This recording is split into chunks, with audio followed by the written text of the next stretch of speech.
Las voces que aportan contexto, preguntas y nuevas lecturas de la actualidad. En Imer Noticias, primera emisión.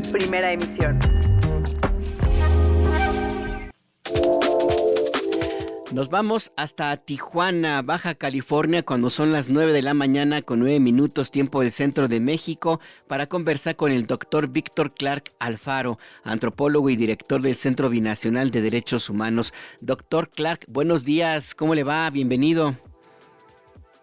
Alberto, buenos días, bien, mucho gusto saludarte. Tijuana Buenos días. Sí, gracias. Tijuana es una ciudad que se ha hecho por la migración. Y dentro de la migración hay varias etapas. Hay una que tuvo una explosión, un boom, yo la recuerdo muy bien, en los años 80, cuando Tijuana se llenó de personas de Jalisco, de Michoacán, de todo el occidente. Son etapas que es necesario analizar, doctor Víctor Clark. Son importantes conocerlas en la perspectiva histórica para entender qué es lo que está sucediendo. Hoy el migrante ha dejado de ser un personaje visible a lo largo de la frontera. Bueno, después en otra entrega hablaremos de ese periodo, pero quería referirme a lo que bien mencionas, a la década de los 70s, de los 80s, de los 90s, que los tijuanenses vivimos, y en algún momento, en el caso nuestro, tuvimos oportunidad de tener una incidencia en el caso de derechos humanos de los migrantes que arribaban en aquellos años. Uh-huh. Pero para dar el contexto, quería primero mencionar el programa Bracero, que se estableció de 1942 a 1964. Es un convenio que el gobierno mexicano firmó con el gobierno norteamericano. Estaba necesitado de mano de obra en las zonas agrícolas. Era el periodo de la Segunda Guerra Mundial. En esos años, en los 40, ese programa Bracero permitió que mexicanos, más de 4 millones, cruzaron legalmente a Estados Unidos por primera vez en contratos que les permitía trabajar durante 3 meses o 90 días. Y durante ese periodo, pues muchos mexicanos, sobre todo de zonas rurales que nunca habían salido de México o a otro país, cruzaron a Estados Unidos. Muchos volvieron a regresar al término del convenio del programa Bracero, pero muchos se quedaron como indocumentados en Estados Unidos. Ese programa terminó en 1964 y en ese momento pues se eliminó las vías legales para los trabajadores temporales y provocó que migrantes cruzaran de manera indocumentada. En la década de los 70 se estima que alrededor de 30,000 mexicanos cruzaban como indocumentados anualmente. Realmente no era un problema visible ni un problema entre ambos países. En esos años, en la década de los 70, la frontera era una zona altamente porosa. Cruzar la frontera, por ejemplo, en el caso de Tijuana, pues no era ningún problema, simplemente no había muros, la vigilancia de la patrulla fronteriza era muy baja, así que cruzar la frontera era realmente bastante fácil. Aunque ya había aparecido la figura del coyote, muchos cruzaban sin el coyote o el pollero, porque, como expliqué, cruzar era bastante fácil. Sin embargo, bueno, y ya para la década de los 80 comienzan a cambiar las circunstancias. En la década de los 70 la población de mexicanos que residía en Estados Unidos era apenas de cerca de 1 millón de mexicanos, pero ya para los 80 el número de mexicanos que anualmente cruzaban aumentó a 200,000.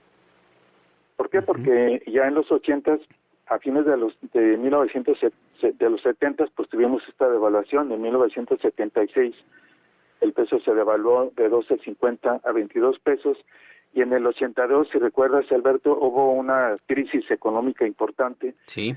Esos dos factores, ya en los 80, pues detonaron una pérdida masiva de poder adquisitivo y una falta de empleo en nuestro país. Como ya era un número importante de mexicanos que estaban cruzando a Estados Unidos, el gobierno norteamericano, tratando de encontrar o de dar una respuesta a ese problema que ya era muy visible, la presencia cada vez más importante de mexicanos indocumentados y mexicanos cruzando, en 1983 hubo pues un hito legislativo. Se aprobó la ley IRCA, Ujú. Immigration Reform and Control Act. Esta ley le otorgó la amnistía y residencia legal a casi 3 millones de indocumentados, la gran mayoría mexicanos. Yo recuerdo que en esos años, en Tijuana, California, en el mercado negro se vendían los papeles entre $1,000 y $2,000 para aquellos que quisieran legalizarse con la ley hídrica. Así es que muchos mexicanos, no sé cuántos, compraron documentos y otros siguieron el curso legal para su legislación. Pero esta legalización de casi 3 millones de indocumentados tuvo un efecto inmediato.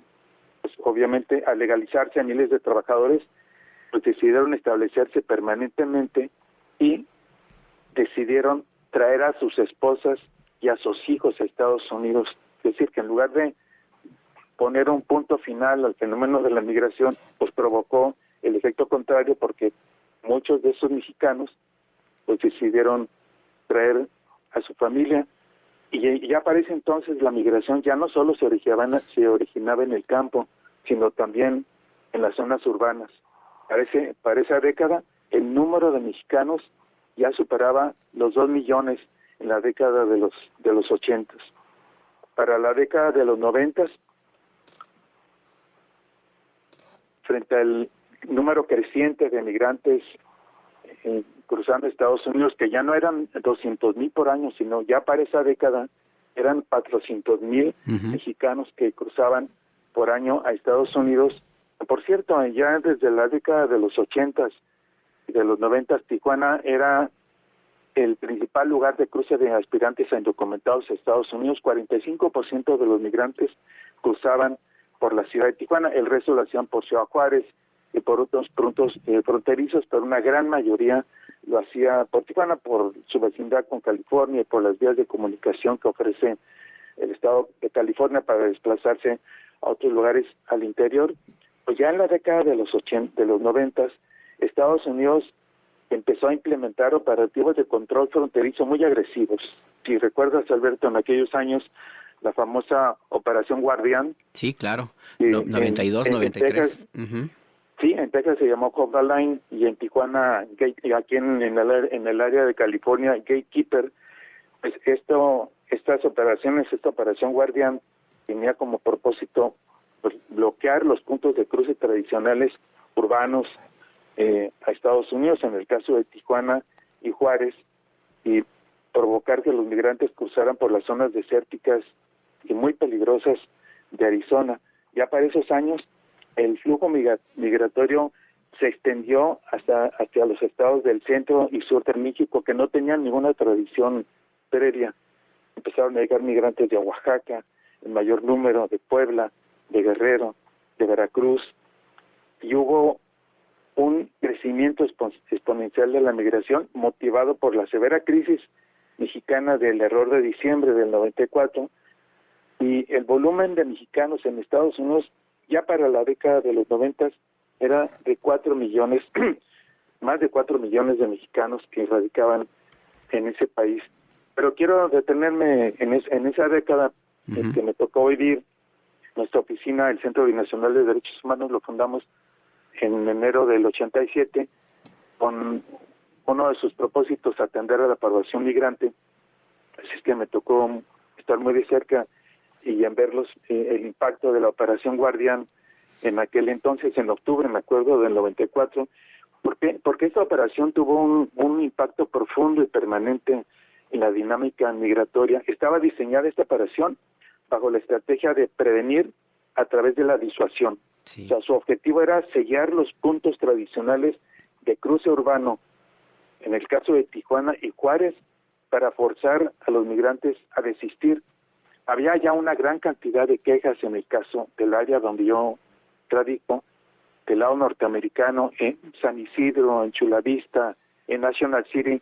Se quejaban mucho en las zonas urbanas del lado norteamericano de que con frecuencia veían a migrantes, a decenas de migrantes cruzar en los traspatios de sus casas, en las calles, en las carreteras, en la carretera 5 inicia aquí en San Isidro.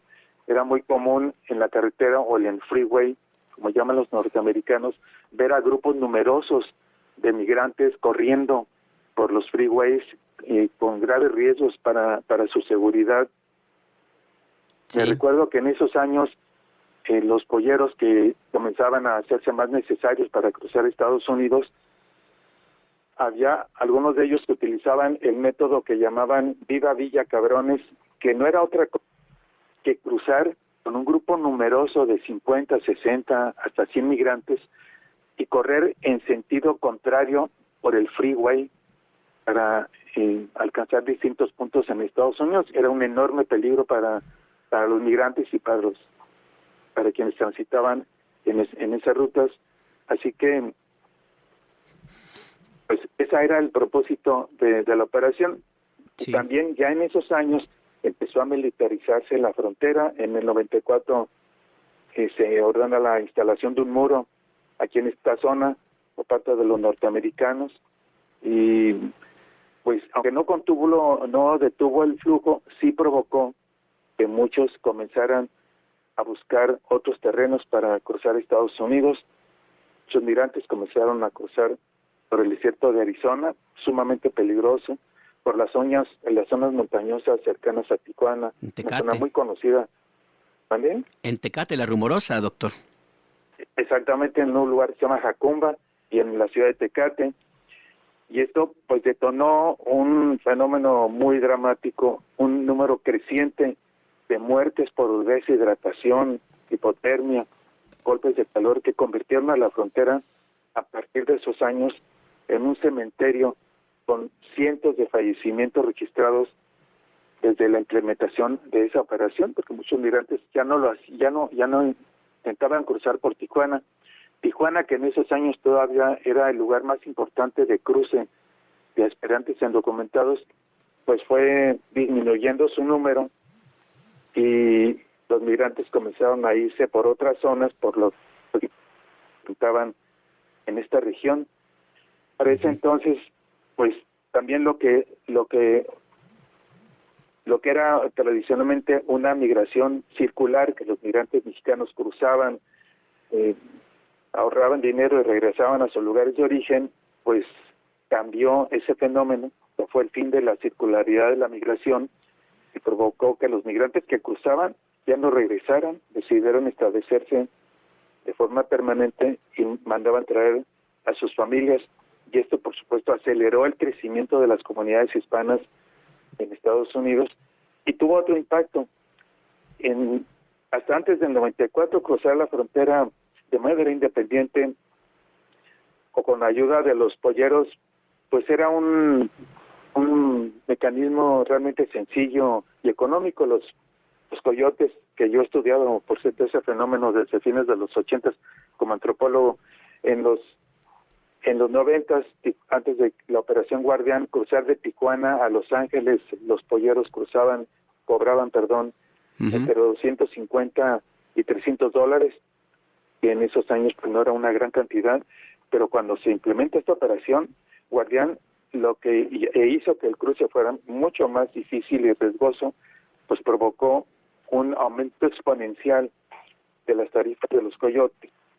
Sí. Que pasaron, ya no 200, en el caso de Tijuana comenzaron a cobrar $1,000, $1,500, $2,000 Tijuana, Los Ángeles, y también provocó que con los años, no en ese momento, pero con los años, este negocio se convirtiera en multimillonario, y además con los años, ya en la década del nuevo milenio, pues comenzaron a estar bajo el control del crimen organizado y los cárteles, en el caso de los polleros. Sí. También provocó, ¿perdón?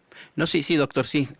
Que los migrantes ya no solo vinieran de los estados tradicionales del occidente de México, sino pues de estados del sur del país. Y lo cual cambió el rostro de la migración y también cambió el rostro de toda la frontera, particularmente en Tijuana. Se nos acaba el tiempo, doctor Víctor Clark Alfaro. Hay muchísimo que contar sobre esta época que a usted le tocó vivirla con mucha intensidad, sobre todo ahí en la zona de la Avenida Revolución, todo lo que hubo también por parte de las autoridades de aquel entonces. Pero ¿qué le parece si lo dejamos para nuestra siguiente plática, doctor Víctor Clark Alfaro? Esta otra parte de la migración que es necesario recordarla para entender lo que sucede ahora en la frontera entre México y Estados Unidos y particularmente en Tijuana, doctor Víctor Clark.